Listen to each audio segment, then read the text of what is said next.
देखने से पहले हमारा यूट्यूब चैनल सब्सक्राइब कर लें और साथ बेल आइकन को भी प्रेस कर लें। अगर आपको हमारी वीडियो पसंद आए तो इसको लाइक करें, कमेंट करें, शेयर करें। शुक्रिया।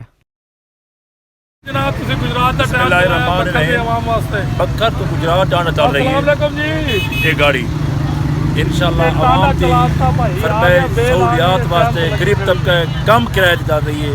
मैं भी बेल आ गया जनाब। बखर तो आई नहीं नोते DL नवे मोड़ अड्डा 217 फतेहपुर चौक आदम गढ़ मोड़ शोरकोट मोटरवे तो गुजरात टांडा इंशाल्लाह खुदा खैर ले जावे सवारियां को और गाड़ी को।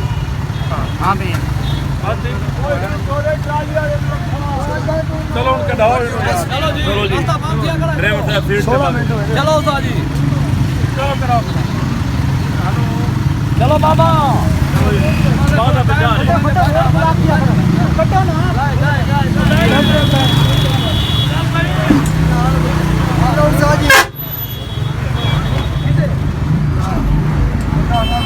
हरण मारो हरण पूरा मार के चल पीछे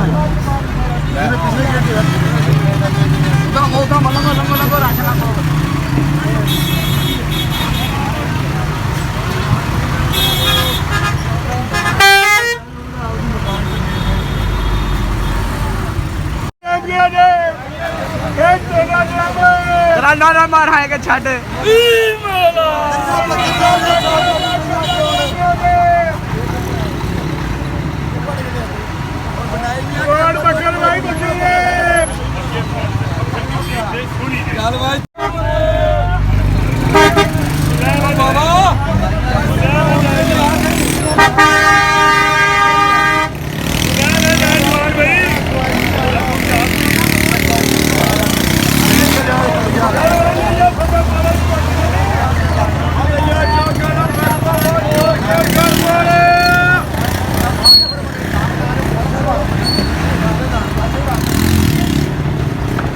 फतेहपुर से गुजरात टांडा सकलैन संघ रवानगी रात 7:45 फतेहपुर से।